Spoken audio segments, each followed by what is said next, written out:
Hello engineers. आज SSC की जो सीएचएसएल का जो एग्ज़ाम हुआ था, इसका हमारा मेंस की है, आंसर की आ गई है। इसके जो क्वेश्चन है ये हमारे एसएससी जेईई 2024 के पॉइंट ऑफ व्यू से इम्पॉर्टेंट हो सकते हैं। तो इसलिए जो भी जीएस के क्वेश्चन थे, जीएस के इसमें 20 क्वेश्चन एक शिफ्ट में आते हैं और 20 क्वेश्चन दूसरे शिफ्ट में आते हैं। तो मैंने 40 क्वेश्चन को कंबाइन करके एक शीट बना दी है और वो शीट ग्रुप पे भी अपलोड कर दी है मैंने, तो वो शीट को देख लेना।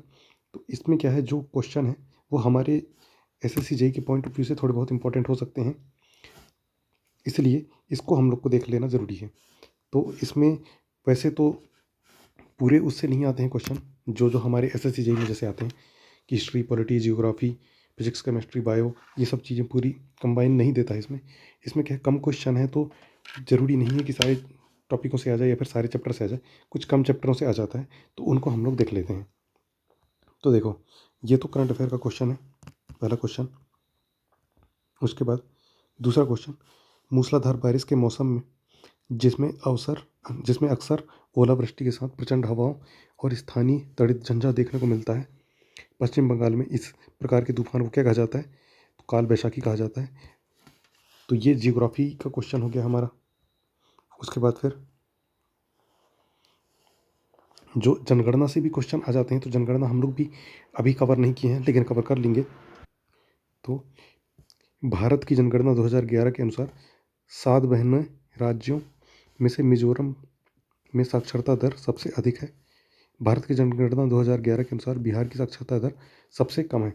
तो ये दोनों ही कथन सही हैं अपने। तो ये जनगणना से क्वेश्चन हो गया एक।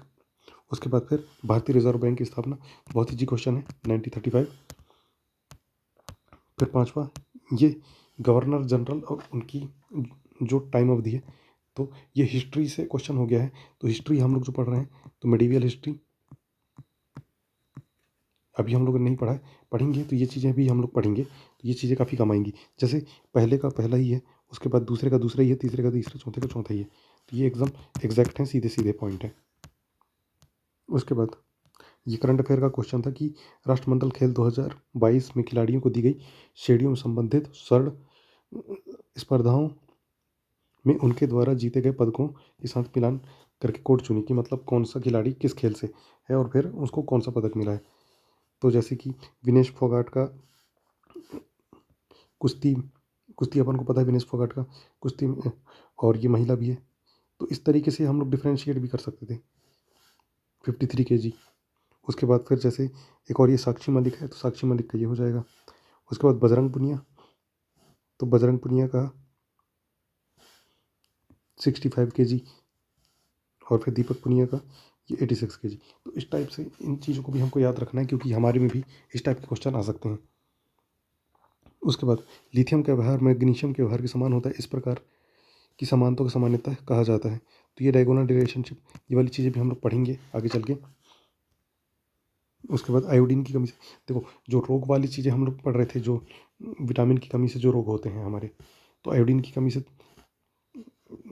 कमी से थायराइड हार्मोन अपर्याप्त मात्रा में उत्पन्न होती है। तो ये भी सही है, जिससे गले में घेगा रोग वगैरह हो जाते हैं। उसके बाद खेलो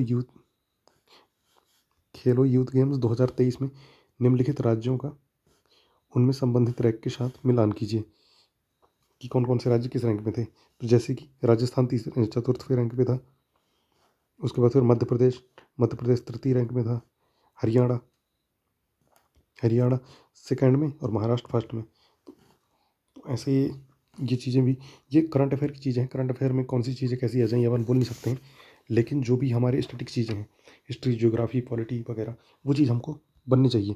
अब जैसे योजना से हम लोग क्वेश्चन पढ़ते हैं हमारे जो इकोनॉमी में है, तो योजना का एक क्वेश्चन यहाँ भी आ गया। देखो, सरकार की प्रधानमंत्री जन आरोग्य योजना निम्नलिखित में से किस राज्य नीति के निर्देशक सिद्धांतों से संबंधित है? तो ये होते हैं, सार्वजनिक स्वास्थ्य के पोषण स्तर में वृद्धि करना और उसमें सुधार करना राज्य का कर्तव्य है। उसके बाद फिर जो एक ये ज्योग्राफी का ये क्वेश्चन आ गया, विश्व में मौसम राम में सबसे अधिक औसतन वर्षा होती है, क्योंकि बंगाल की खाड़ी की मानसून की हवाएं कहाँ से टकराती है? खासी की पहाड़ी से टकराती है। उसके बाद एक इकोनॉमिक क्वेश्चन ये भी है, जीडीपी और कल्याण के बारे में। तो जीडीपी और जो कल्याण है, वो दोनों किसी देश की जीडीपी लोगों के कल्याण का सूचक है, बिल्कुल है। यदि सकल घरेलू उत्पाद बढ़ रहा है तो कल्याण भी समान रूप से नहीं बढ़ सकता है, तो ये भी सही है। एक दूसरे से संबंधित नहीं है, गलत है, ये दोनों संबंधित रहते हैं, तो केवल एक और तो ये सही हो जाएगा। उसके बाद फिर सर्वेंट्स ऑफ इंडिया सोसाइटी, तो इसको जो है ये बनाए थे गोपाल कृष्ण गोखले। उसके बाद फिर सोसाइटी ने शिक्षा, सामाजिक कल्याण, दलितों के उत्थान और समाज के वंचित वर्गों की बेहतरी जैसे राष्ट्र निर्माण गतिविधियों पर ध्यान केंद्रित किया, बिल्कुल किया। तो ये चीज़ें बिल्कुल इस टाइप से चीज़ें हम लोग हिस्ट्री वगैरह की पढ़ेंगे तो वो चीज़ें कवर होती जाएंगी। इसलिए क्या है कि जो भी हमारे एसएससी के पेपर हैं उनको देखना हमको ज़रूरी रहता है, क्योंकि इस टाइप से क्वेश्चन पूछ रहे हैं। टीसीएस के क्वेश्चन जो है तो ये फिर हमारा भी टीसीएस ही पूछेगा। अब तो उससे क्या है, अंदाज़ा लग जाता है कि किस टाइप के क्वेश्चन पूछते हैं। जैसे विटामिन के संबंध में गलत कथन का चयन कीजिए। हाथ में कुछ बैक्टीरिया विटामिन का उत्पादन नहीं करते, गलत है। करते हैं कुछ जो हमारे गुड बैक्टीरिया रहते हैं, तो उनके बारे में हम लोग पढ़ते हैं तो उससे पता चल जाता है। उसके बाद गृह मंत्रालय, ये तो हर किसी को ही पता है जो तैयारी कर रहा है, अमित शाह के पास है। उसके बाद फिर एक करंट अफेयर का क्वेश्चन ये भी आ गया था कि 16 मई 2023 में मध्य प्रदेश का डैश शहर संयुक्त राष्ट्र पर्यावास के सहयोग से संयुक्त राष्ट्र अनिवार्य सतत विकास के लक्ष्यों के स्थानीयकरण को अपनाने वाला भारत का पहला शहर बन गया, तो ये भोपाल है। उसके बाद फिर एक ये ऊर्जा वगैरह जो थी, जो एनर्जी, तो स्थितिज ऊर्जा किससे संबंधित है, तो इस टाइप से जैसे ये वाली है, पवन बिजली लिखा है, हाइड्रो पावर। उसके बाद रासायनिक ऊर्जा, डीजल जनित्र, गतिज ऊर्जा हमारी पवन चक्की से, विकिरण ऊर्जा सौरतापीय। और इसके बाद शहद में मिलावटी चीनी के घोल की जांच करने के लिए नमूने में रुई की भित्ती भिगाकर उसे माचिस की तीली से जलाया जाता है, तो इससे क्या होता है कि चटचटाहट की एक ध्वनि के साथ जलता है, तो ये भी ऑप्शन आ गया। तो ये क्या है कि डेली लाइफ केमिस्ट्री से क्वेश्चन आ गया है। उसके बाद मानक ताप और दाब एसटीपी पर ताप का मान क्या होता है, 0 डिग्री होता है। उसके बाद फिर एक ये देखो, इसमें कुछ पता हो चाहे ना पता हो, मध्य प्रदेश का पचमढ़ी तो अपन को पता ही था। तो दूसरे का ए, अब दूसरे का ए जैसे देखा जाए तो इसके ऑप्शन अगर अपन देखें तो केवल 2 ही ऑप्शन मिल रहे हैं, फर्स्ट ऑप्शन और सेकंड ऑप्शन। अब उसके बाद फिर एक और चीज़ अब हमको पता है कि असम की जो मानस, तो ये भी हम लोग को पता चल गया, बायो रिजर्व जो है मानस बायो रिजर्व।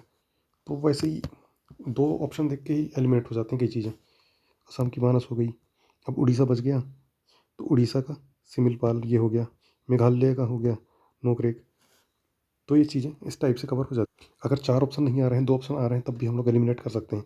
और एक ऑप्शन भी आ रहा है तब भी देखो हमारे पास ये 2 ऑप्शन कट के केवल 2 ही ऑप्शन बच पाए थे, ये वाले और ये वाले।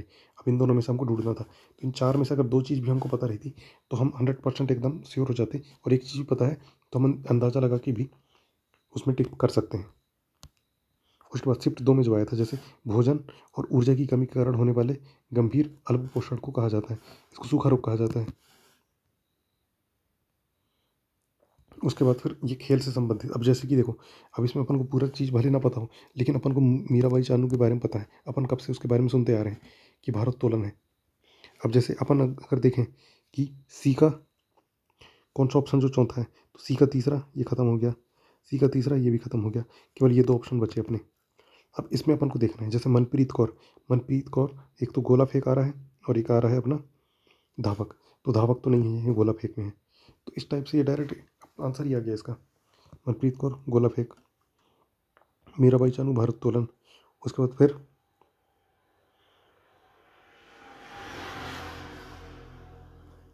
जो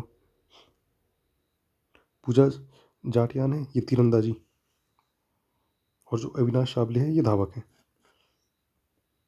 उसके बाद गैस विशेषकर ऑक्सीजन और कार्बन डाइऑक्साइड जलीय जीवों और पौधों की उत्तरजीविता के लिए आवश्यक है। वायुमंडल से गैस खालिस्तान के माध्यम से जलीय जीवों और पौधों तक पहुँचती है, प्रसरण के माध्यम से पहुँचती है। उसके बाद फिर ये क्रिकेट वाला क्वेश्चन है, क्रिकेट वाला क्वेश्चन तो 100% सबको ही आता होगा, एक दो कुछ मतलब जैसे कि 100% में 70% लोगों को तो आता ही होगा, बाकी 30% जो बच गए उनको नहीं आता होगा। तो ये क्वेश्चन लगभग हर कोई सही कर सकता है, 70% लोग सही कर सकते हैं इसको। तो 30% को है, अब क्रिकेट अब पूरा देख के अब सीखा नहीं जा सकता है, वो करंट अफेयर में कभी आगे अपन ने पढ़ लिया तो उनको बन पाएगा। बाकी जो क्रिकेट देखते हैं उनको तो ये चीज़ 100% पता है, इसके ऑप्शन आसानी से टिक कर सकते हैं। अब जैसे कि इसके ऑप्शन ही देख लें अपन। भारतीय कप्तान जसप्रीत बुमराह ने 1 ओवर में 32 रन बनाकर ब्रायन लारा का विश्व रिकॉर्ड तोड़ दिया। तो ये तो वैसे ही गलत है, अब बच गया। विश्व रिकॉर्ड ब्रायन लारा के नाम पर 18 वर्ष तक दर्ज रहा, तो ये सही है। उसके बाद ब्रायन लारा ने अपने इस रिकॉर्ड के लिए दक्षिण अफ्रीका के बाएं हाथ के स्पिनर रॉबिन पीटरसन को निशाना बनाया था, बिल्कुल बनाया था। जसप्रीत बुमराह ने स्टुअर्ट ब्रांड को पछाड़कर टेस्ट क्रिकेट में 1 ओवर में सर्वाधिक रन बनाने का, ये भी सही है। तो वैसे ही 2-3-4 ऑप्शन सही हो गए। उसके बाद देखो योजनाएं वाला हम लोग जो चैप्टर पढ़ रहे थे उसमें दीनदयाल अंत्योदय योजना राष्ट्रीय शहरी आजीविका मिशन के साथ संयुक्त राष्ट्र विकास कार्यक्रम के साथ की साझेदारी से निम्नलिखित में से कौन सा सही है। तो इसमें पहला UNDP डे एनिवेलम के सहयोगी साझेदारी प्रवेश किया है, जिसका उद्देश्य महिलाओं के उद्यमी क्षेत्र को अच्छी तरह से सूचित करियर के विकल्पों को चुनने सशक्त बनाना है, बिल्कुल सही है। साझेदारी अपने स्वयं के उद्यम शुरू करने और उन्हें विकसित करने की इच्छुक महिलाओं को सहायता प्रदान करेगी, विशेष रूप से देखभाल, अर्थव्यवस्था, डिजिटल अर्थव्यवस्था, विद्युत गतिशीलता, अपशिष्ट प्रबंधन, खाद्य पैकेजिंग, तो ये भी सही है। उद्यमिता विकास को बढ़ावा देने के लिए उद्यम विकास तेजी पर केंद्रित 5 वर्षों की परियोजना, ये थोड़ा मुझे गलत लग रहा है। और UNDP चयनित परियोजना स्थानों में बीज सखी नामक सामुदायिक व्यवसाय सलाहकार विकसित करके इस पहल में योगदान देगा, ये भी सही है। ये भी एक करंट अफेयर से रिलेटेड क्वेश्चन हो गया, काफ़ी हार्ड क्वेश्चन हो गया था। तो ये जो तैयारी जिसने करी होगी उसको बन पाएगा ये, या फिर जिसने इस करंट अफेयर को पढ़ा होगा, ऐसे डायरेक्ट किसी से बन नहीं पाएगा। ऐसे एक करंट अफेयर क्वेश्चन ये भी है। अब जैसे कि अब देखो, जैसे खासी और जैती की पहाड़ी में सबसे अधिक वर्षा होती है, जब हम जियोग्राफी पढ़ेंगे तो ये हम लोग बिल्कुल पढ़ेंगे, तो ये हमको वैसे ही पता चल गया। उसके बाद राजस्थान में 150 से अधिक, ये तो हो ही नहीं सकती है, तो सीधा एक ही सही हो गया। तो इस टाइप से कुछ क्वेश्चन है, इन क्वेश्चनों को हम लोग पढ़ लेंगे, ज़्यादा क्वेश्चन नहीं है, केवल 20 क्वेश्चन ही है ये। तो इन 20 क्वेश्चनों को देख लेंगे। कभी कभार क्या रहते हैं SSC में, इन्हीं क्वेश्चनों को रिपीटेड मोड में ला देता है SSC। मतलब जो कभी कभार क्या रहता है कि जैसे अपन ने SSC के प्रीवियस ईयर कर लिए, SSC के PYQ, अब कभी ऐसा होता है कि जैसे करंट अफेयर के कुछ क्वेश्चन रिपीट हो गए, या फिर कुछ क्वेश्चन GS के रिपीट हो गए, तो अगर 1-2 क्वेश्चन या 4 क्वेश्चन भी हमारे रिपीट हो जा रहे हैं करंट अफेयर से, तो उससे हमको काफ़ी बेनिफिट मिल जाता है। इसलिए क्या है, उनको देख लेना है हम लोगों को, और जो प्रीवियस ईयर आते रहेंगे उनको हम लोग कवर करते रहेंगे इसी तरीके से। तो मिलते हैं कल एक न्यू टास्क के साथ में। ओके।